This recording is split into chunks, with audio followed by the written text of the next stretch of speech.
Está aqui, ministro Márcio França, um cara que eu gosto pra caramba, meu amigo, e que eu confio pra caramba e que acho que só faz coisa boa pro povo, é bem intencionado pra caramba. É por isso que eu gosto do Márcio França. É um cara simples e direto e correto. Por isso que eu acho que o Márcio é um cara legal. Bom, ministro, com todo respeito, é um prazer mais uma vez tê-lo aqui.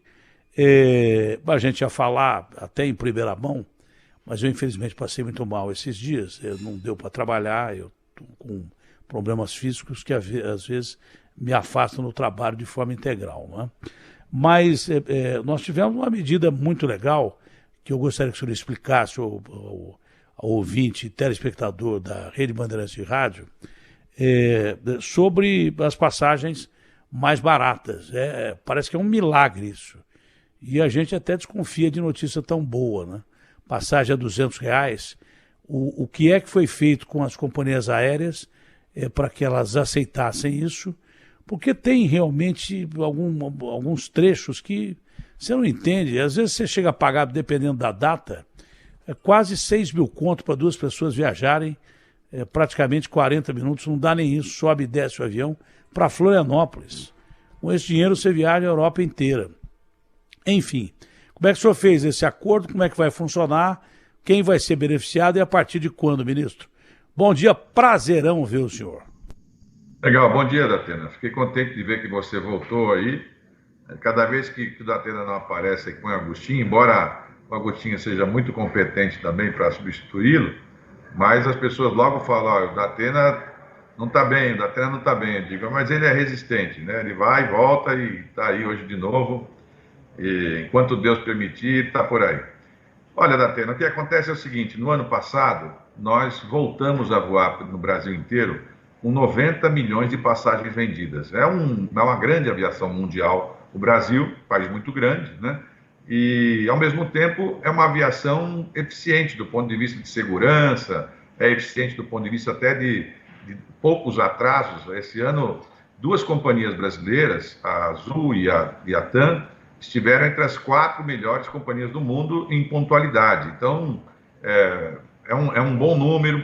O que acontece? O problema é que essas 90 milhões de passagens, quando a gente foi abrir para ver quem eram essas 90 milhões de passagens, a gente identificou só 10 milhões de CPF. Quer dizer, aliás, 10% do CPF dos brasileiros. 90% dos brasileiros, portanto, não voam. Não voam em nenhuma hipótese, não têm hábitos ou não conseguem, claro. E não conseguem porque é caro, como você disse, parece para muita gente uma coisa assim tão difícil, tão impossível, que ela nem se anima a procurar e ela exclui do roteiro dela. É como quando a gente passa na frente de eu usei essa expressão, se você estiver andando num shopping e olhar uma joalheria que você sabe que ela é muito cara, os seus olhos olham de longe, assim, mas você não vai nem prestar atenção em nada porque você sabe que está fora do seu contexto. Então, conseguir trazer essa população para olhar esse contexto é a tarefa. Daí veio a proposta que as companhias nos trouxeram. Elas disseram, olha, nós temos um problema, nós queremos que vocês nos ajudem, governo. Nós estamos com diversos problemas e eu preciso de ajuda do governo. Eu digo, tudo bem, nós vamos ajudá-los, mas o que vocês vão ajudar o governo, a população? Nós, governo, queremos mais gente voando, outras pessoas voando. Eles falaram, tem uma solução. Nós temos voos que saem ociosos. Os voos que saem em março, abril, maio, um pedaço de junho, um pedacinho até de fevereiro, depois do carnaval, agosto, setembro, outubro e novembro, que são os meses intermediários, em média a gente tem 20%, 21% de cadeiras vazias. Eu digo, por que vocês então não deixam pessoas que não voam cotidianamente usar esses espaços? Vamos pensar nos aposentados, nas pensionistas, pensar nos estudantes, quem sabe pensar em pessoas que tenham baixa renda, que eles possam comprar esses voos nesses horários que vocês têm de ociosidade. Vocês abririam um programa específico e, claro, assim que tiver formatado, vocês nos fornecem. Vai ser algo que não é subsidiado pelo governo, porque eles já estão voando de qualquer maneira, mas vai ser muito simpático para as companhias, permitir que eles possam usar esses espaços. E aí, esse número é que é importante. Como você tem, mais ou menos, cada companhia transporta 2,5 milhões de passageiros por mês, né? Então, isso significa dizer que 20% nesses meses dá 200, 300, 500 mil voos por mês. Como nós não vamos colocar tudo ao mesmo tempo, a ideia é que a gente possa implementar gradualmente, começar com 5%, por exemplo.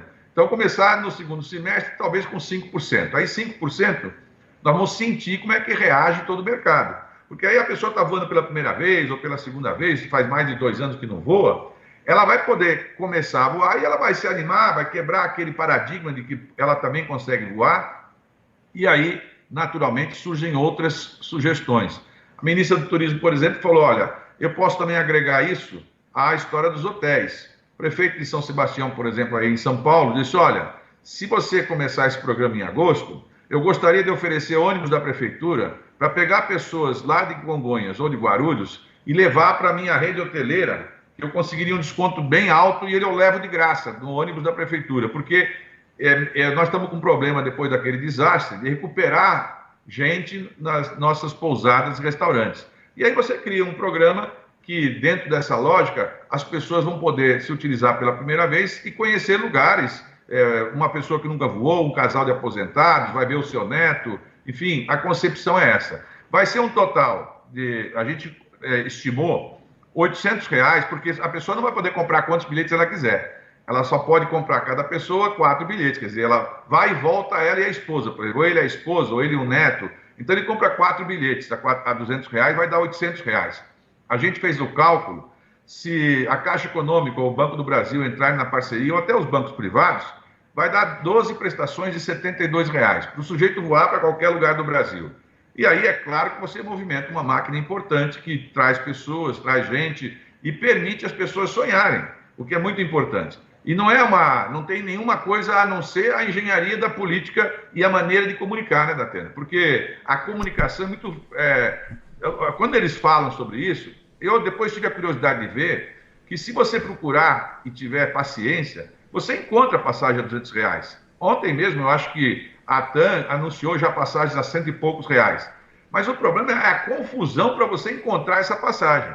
E aí você olha, o resto é tudo diferente. Quando você clica, volta, já não é mais o mesmo número. Esse não. É um programa específico dentro dos próprios aplicativos, das próprias empresas, para determinado público que não está acostumado a voar. O que o governo vai ter que fazer? Vai ter que dizer para a pessoa o seguinte, isso as companhias não têm. Elas têm quem voa, por exemplo, a TAM sabe quem voou na TAM, mas ela não sabe quem voou na Gol. Agora, o governo sabe quem não voou em nenhuma das companhias. Então, esse vai ser o papel do governo, fornecer para eles as pessoas que não voaram para lugar nenhum, não voaram os últimos 2 anos. E aí eles vão, então, poder comercializar essas passagens. E, pelo que eu senti, você deve ter percebido aí nas ruas, esse é o assunto que mais se falou, mesmo que ainda nós estejamos desenhando a concepção. As 3 companhias já toparam entrar, né? Agora nós acabamos de nos reunir com a concessionária de Guarulhos, por exemplo, porque nós estamos pedindo aos concessionários dos aeroportos que eles também façam algum desconto na taxa de embarque. Porque também não seria justo você fazer a passagem a R$200 e a taxa de embarque ser R$70. Quer dizer, vai custar 1/3 da passagem. Então, eles estão falando, não posso fazer o desconto, porque eu entrei na concorrência com esse número. Mas eu falei, então você não pode dar desconto? Então nos dá, por exemplo, um voucher para a pessoa consumir R$40 lá no próprio aeroporto em comida ou em transporte, para ir para a casa dela, para pegar o táxi, enfim. Aí eles estão topando. A maioria dos concessionários está topando e nós vamos conseguir todos para entrar nessa grande engenharia de fazer o Brasil poder voar mais barato e mais vezes. Olha, é super inteligente no momento adequadíssimo. Primeiro que o povo está sem poder de compra. Segundo que a nossa moeda está valendo menos. Tanto que o Lula falou que vão abandonar o dólar e eu vou ficar com a moeda aqui dos BRICS, que pode dar certo, no discurso de hoje lá. Terceiro lugar é que, você sabe que tem até uma coisa romântica nisso? Porque além de você estimular o turismo interno, quantas pessoas têm vontade? Eu vou te contar uma história. Que muito tempo atrás, quando a gente fazia parte da equipe do Luciano do Vale, a gente ia a Recife. É uma cidade linda, maravilhosa, fantástica. Né? O entorno do Recife é fantástico. Porto de Galinhas, Praia dos Carneiros, para baixo Coroa do Avião, enfim. bem pertinho, coisa de 50, 40 quilômetros, 100 quilômetros no máximo. Tinha amigos meus que eu conheci no Recife que nunca tinham saído 10 quilômetros da cidade, porque não tinham condição de sair, andar 10 quilômetros, pegar um ônibus, porque não podiam gastar dinheiro e não conheciam paraísos internacionais que os gringos sempre conheceram. Os caras da cidade do Recife não conheciam paraísos como Porto de Galinhas, Praia dos Carneiros. Fica pertinho, 80, 100 quilômetros. O cara tem medo de sair de casa para gastar dinheiro.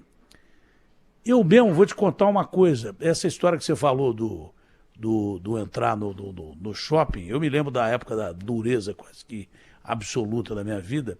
Eu olhava mesmo e, obviamente, não tinha dinheiro para comprar, mas eu continuo com esse hábito.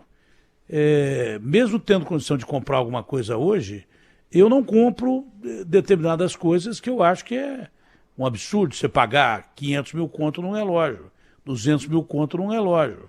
Eu passo direto eu olho a vitrine e dou no pé. 6, 7 conto um sapato, 20 conto uma mochila, eu vou direto. Outra coisa que eu tenho dificuldade e eu fico ansioso quando eu tento comprar passagem no virtual. Tem que ter um programa muito simples na internet que as pessoas possam usar. Eu peço para o meu filho, para o meu neto, para alguém comprar para mim, que eu tenho dificuldade em comprar passagem no virtual.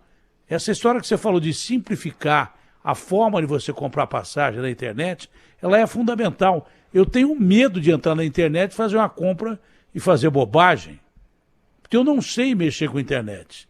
Meu neto sabe. Até o meu neto menorzinho, o Joelzinho, sabe mais do que todos nós. Agora, tem que ser um método simples para a pessoa comprar. Agora, tem um outro lado que você falou, além de estimular o turismo externo, vai atrair mais gente do mundo inteiro também. Eu estava falando com o Marcelo Freixo, que assumiu a Embratur, que nesses 2 meses o Brasil bateu o recorde de visitação aqui pelas dificuldades que nós estamos enfrentando com a invasão da Ucrânia lá na Europa. Então está vindo muita gente para cá, entendeu? Tem muita gente descobrindo o Brasil de novo, além do Cabral. Não do Cabral, que devia estar preso, o Cabral português, não do Cabral, aquele vigarista lá do Rio de Janeiro, que tomou 300 anos de cadeia e está soltinho e deve estar passeando com o cachorro dele no helicóptero. Mas o povão está voltando a descobrir o Brasil. E o gringo, com o dinheiro que vale mais, ele vai poder voar mais, ele voa o Brasil inteiro, como ele faz na Europa. Entendeu? Agora, para nós, tem um aspecto romântico da coisa. Quantas famílias o pai não vê o filho há mais de 10 anos? A mãe não vê o filho há mais de 20 anos, sei lá, 15 anos. Porque não tem como o cara viajar distâncias continentais. O avião, de repente, coloca o cara lá, até por problema de trabalho, o cara não pode se ausentar durante muito tempo. Então tem esse aspecto romântico. Você vai unir famílias que não se veem há muito tempo, além do turismo, do aspecto do turismo. Então é muito legal.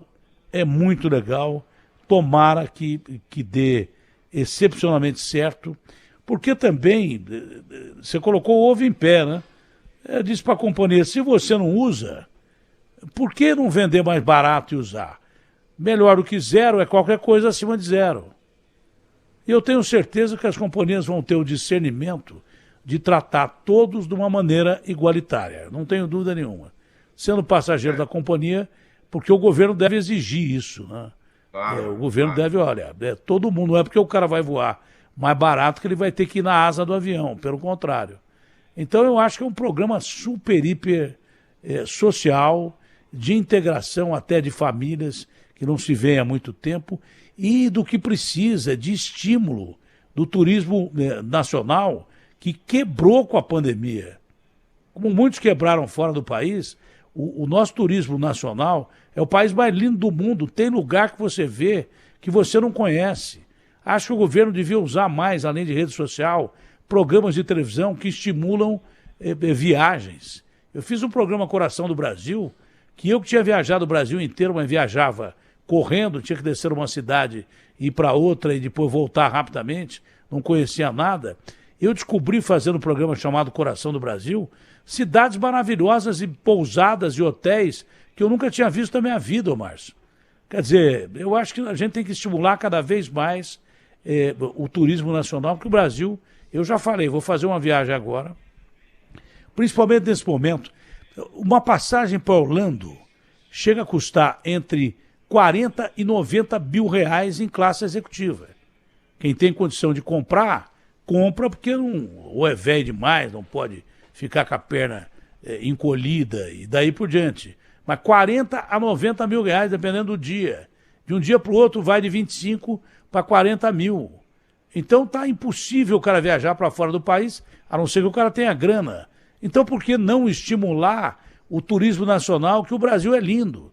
Eu já falei, ou eu vou entregar o meu passaporte à Polícia Federal, tem muita gente que não entrega para fugir, eu não preciso fugir de ninguém, vou lá, entrego o meu passaporte ou eu rasgo. Porque depois dessa viagem que eu vou fazer, que eu já tinha marcado, eu não vou para lugar nenhum mais do Brasil. Eu já decidi, do mundo. Eu decidi a ficar no meu país. É a língua que eu falo, é o povo que me trata bem, ninguém vai trocar minha mala, e daí por diante. Então, amigo, não tem nada melhor do que você estimular o consumo interno do avião, que é o meio mais seguro, e se tornar o meio barato, todo mundo vai ter direito de poder visitar o que quer. E você disse a qualificação, um filósofo já dizia, a coisa mais importante que o ser humano tem é sonhar acordado, porque isso chama-se esperança, entendeu? E nós estamos dando isso ao povo brasileiro com esse programa. Tomara que dê certo. Estou torcendo como outras iniciativas. O que precisa também ver, você disse do voucher, né? Que as companhias vão distribuir para o consumo. Aí o cara vai viajar com a família, isso eu vi no aeroporto aqui de São Paulo, um cachorro quente custar, dependendo da situação, 53 pau, 40 pau. Aí chegou o cara com a família, vamos comprar cachorro quente. Quando ele viu o preço, ele falou, não, deixa que nós vamos comer depois. Também tem que estimular a quem vende dentro do aeroporto ter preços viáveis, porque senão as pessoas não conseguem consumir. Isso também é importante, parece que não, mas é importante. Um café a 15 conto, pô. Aí é complicado. Então tem que tomar cuidado com isso também, né, Márcio? O que aconteceu, Datena, com o tempo é que, como se sabe que sempre aquele 10% de CPF é que vai voar, só ele que voa. O cara vai então, e paga, né? Vai ter que pagar. E aí acaba todo. Quando todo mundo ganha mais, quando tem mais gente, todo mundo pode também modular seu preço adequado, né? Para que fique razoável. É importante falar que a Casa Civil, que está nos ajudando aqui no programa, eles sugeriram, que eu não havia pensado, e as companhias também vão topar, digamos que mesmo com o programa, e além do programa, você tem também as vendas normais de passagem. Se nós chegarmos ao final de tudo e tivermos ainda cadeiras vazias, que possa ser feito como é feito em outros países, quando você tem aquele leilão do momento.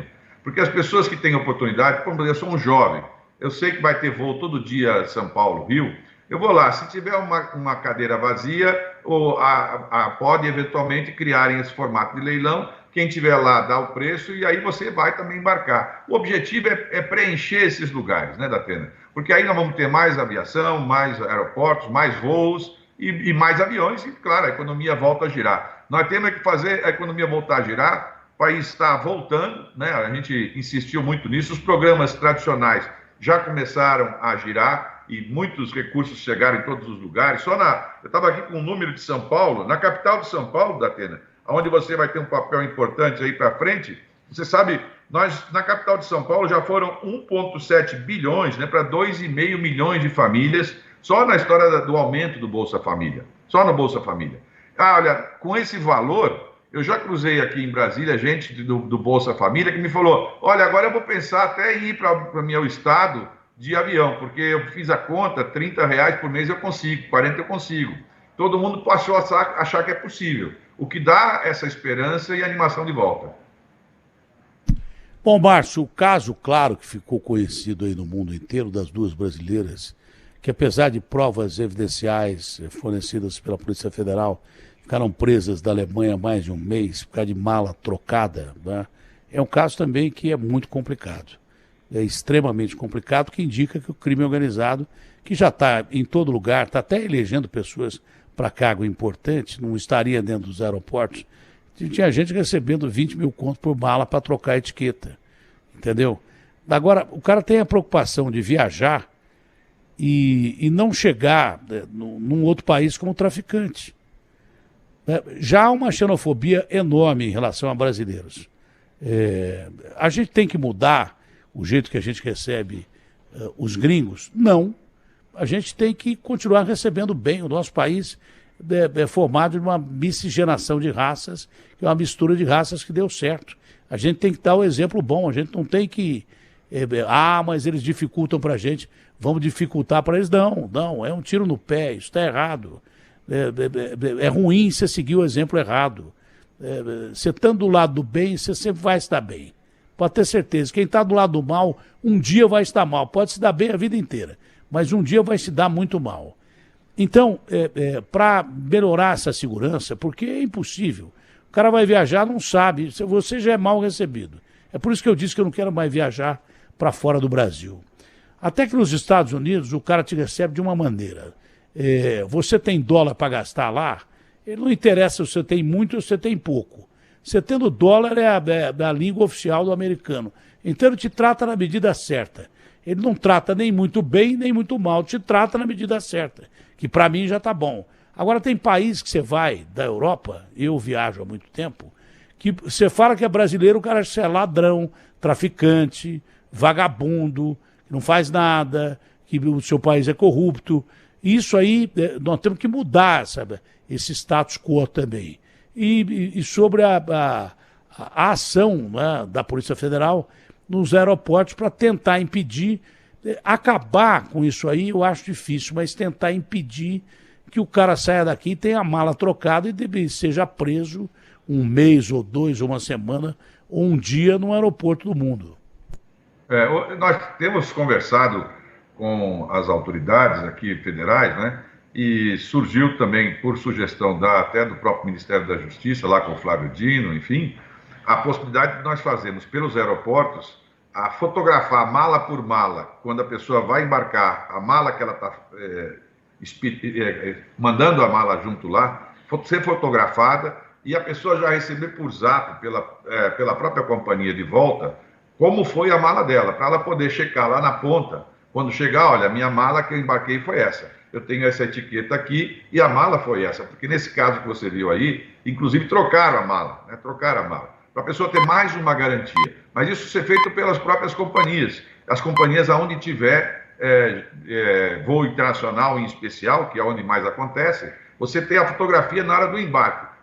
Embarcou, colocou a mala, fotografou. Essa fotografia pode ser feita de maneira remota, não precisa ser feita ali, uma por uma, pode ter a máquina em cima fotografando a todo instante, e a pessoa já deixa o link e já vai caindo no próprio zap dela. Quando ela chegar no país que ela está indo, já tem a fotografia da mala que ela embarcou. Se aquela não é a mala, ela tem uma garantia disso. Para não ficar essa história de vou procurar. Nós tínhamos em Guarulhos um equipamento que conseguiu identificar, mas vai que desse um azar, né? De não ter equipamento ou de ficar num ângulo torto, a pessoa ficar lá com aquela situação, enfim. E eu recebi muita gente preocupada com isso e nós vamos tomar essa decisão aí de poder, junto com a Justiça, colocar a fotografia mala por mala. E aí vai ficar pelo menos uma garantia a mais. Genial. Depois vamos ter que ampliar para as brasileiras também. Porque, claro, se tem tráfico internacional, também tem no Brasil, pode ter uma troca de mala.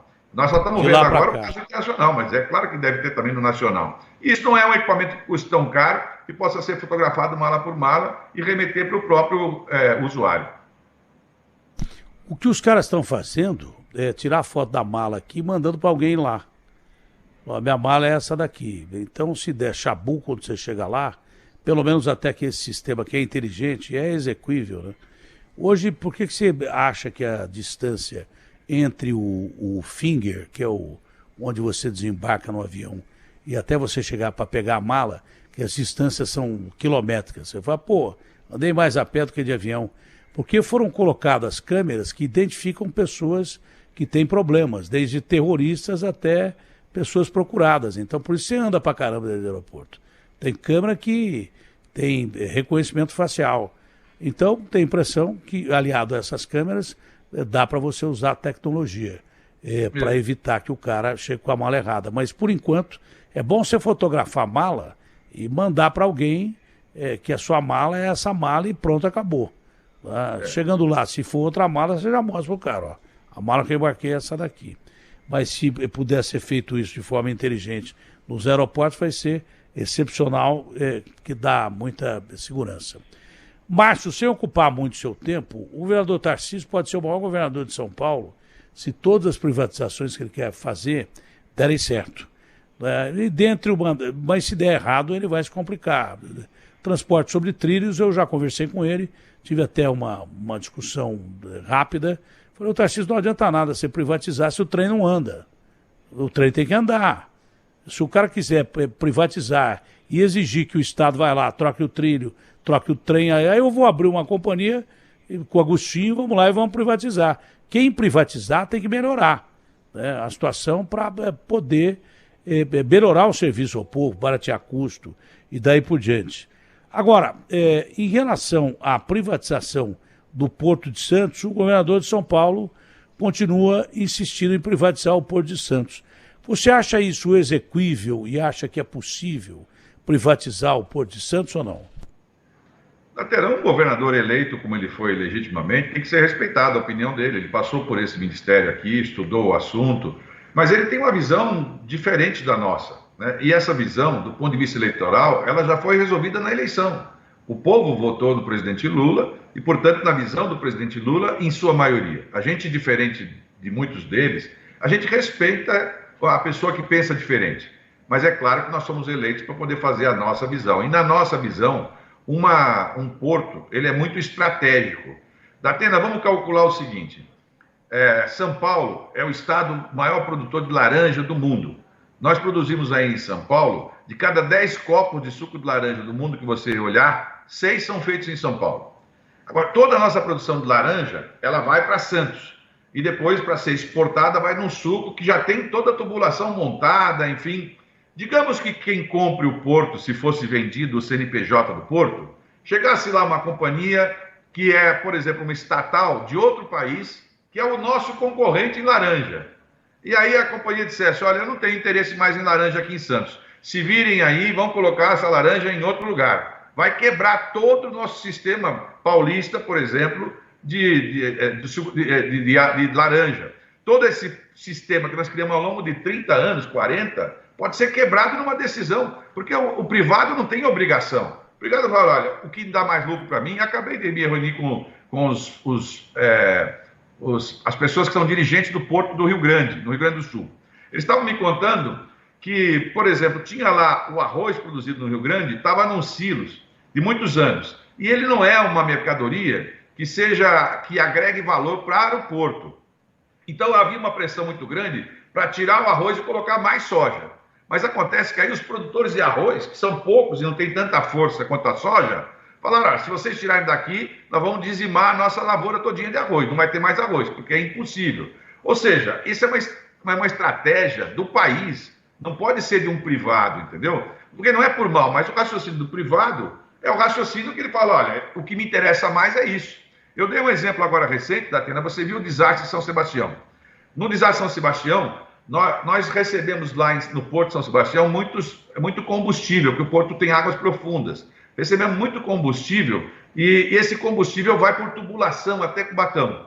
E aí, o que aconteceu? No meio do desastre que aconteceu, as tubulações poderiam estar comprometidas. Então, teve que paralisar todo esse circuito de 130 quilômetros. Durante esse período, a Petrobras falou, olha, eu não posso ficar sem descarregar petróleo. Eu preciso descarregar petróleo, senão vai faltar gasolina na capital em São Paulo. Vai faltar. Então, vocês precisam dar um outro jeito. Qual foi o outro jeito? Porto de Santos. Ah, mas Porto de Santos, nós não queremos aqui no Porto de Santos. Aqui no Porto de Santos, segundo os outros lá, olha, cada vez que entra um navio de combustível, ele tem preferência. E aí ele atrapalha a minha fila. Eu digo, amigo, mas a sua preferência não é a preferência do país. Eu não posso parar São Paulo inteiro porque não tem combustível. Eu preciso ter uma alternativa que alguém pense por todo mundo e não pense especificamente por uma carga. Então, por isso mesmo, que no mundo todo, Datena, não existe no mundo, em 99% dos países, todos os países, os portos são públicos e são concessionados. em 99%. Não há exemplo. Americano nenhum vai topar que o país dele pega o porto, onde ele põe 95% de tudo que ele produz, e isso aí vai ser privado. É como se eu pudesse privatizar a Polícia Federal. A Polícia Federal dá muito prejuízo, vamos privatizar. A Justiça também dá prejuízo, vamos privatizar a Justiça. Quando aconteceu o episódio da pandemia, todo mundo estava com aquela história, né? Tem que privatizar, privatizar. Na hora que foi para poder a pessoa arriscar a sua vida e ir lá vacinar os outros que estavam contaminados, quem que nós tivemos que ter lá? A saúde pública. Se não fosse pública, eu não ia pedir para o Hospital Einstein ou para o Sírio-Libanês para ele abrir, porque o funcionário fala, eu não vou, eu não sou obrigado. Agora, o público é obrigado. E essa é a diferença. Não dá para você ter coisas privatizadas que são estratégicas para o Brasil. A questão dos portos é estratégica e não pode ser privatizada. Agora, os serviços, sim, esses podem ser privatizados. Que coisa, vivendo e aprendendo, né? Quando eu vi aqueles navios passarem ali por Ilhabela, eu ficava pensando, mas por que o porto é aqui? Eu não sabia, porque é um porto de águas profundas, né? E os navios petroleiros são de grande calado. Mas o Porto de Santos serviu para quebrar o galho, né? Agora, eu não sabia, e acho que ninguém sabia, que nós ficamos perto de um desabastecimento de combustível por causa do acidente lá no litoral norte. Aliás, eu fiz uma pergunta aqui, você que é do litoral, Márcio, fiz uma pergunta aqui, porque nós temos uma audiência enorme na Baixada Santista, que o som nosso lá é muito bom. Eu perguntei ao litoral norte, principalmente o pessoal da Vila do Saí, daquela região, Juqueí, Barra do Saí, Baleia, Maresias, que o Tarcísio teve uma ideia boa, ele transferiu o governo para lá na época da crise. Mas eu quero saber se o governo ficou lá quando ele voltou ou se o governo veio junto. Eu quero saber como é que estão aquelas famílias lá. Eu fiz uma pergunta que eu já vou botar no ar, que eu tenho certeza muita gente ligou de lá para dizer como é que está a situação naquele local onde houve a tragédia.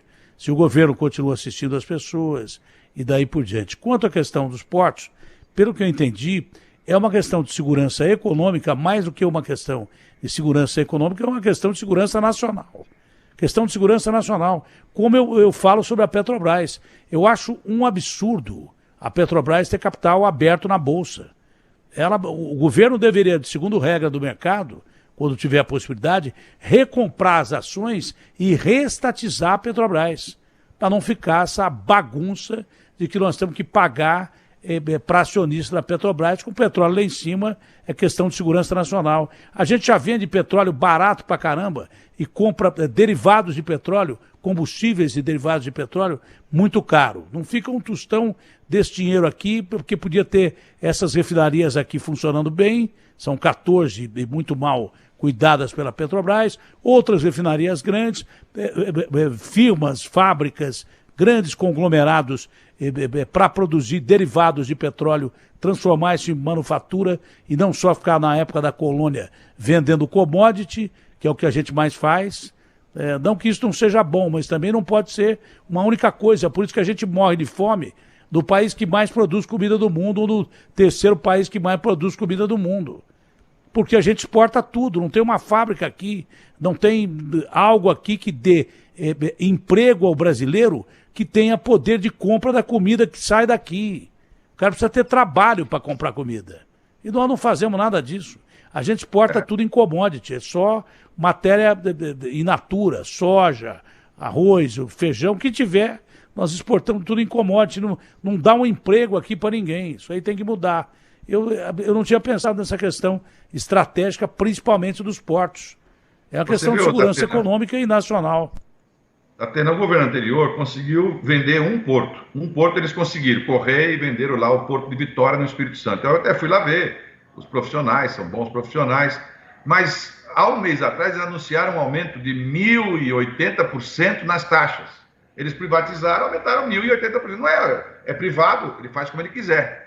Então, olha, quando é do governo, você tem como pressionar. Quando é privado, não tem. É como você falou. Se o teu relógio que você gosta lá custa 500, 600, é problema do cara. Você não pode reclamar. Compra quem quiser, né? Agora, quando é público, não. Você pode chiar, falar, não dá para ser assim. É uma coisa estratégica. E aí, tudo isso porque a ideia de privatizar o Porto de Santos tinha uma cereja no bolo. O que eles ofereciam?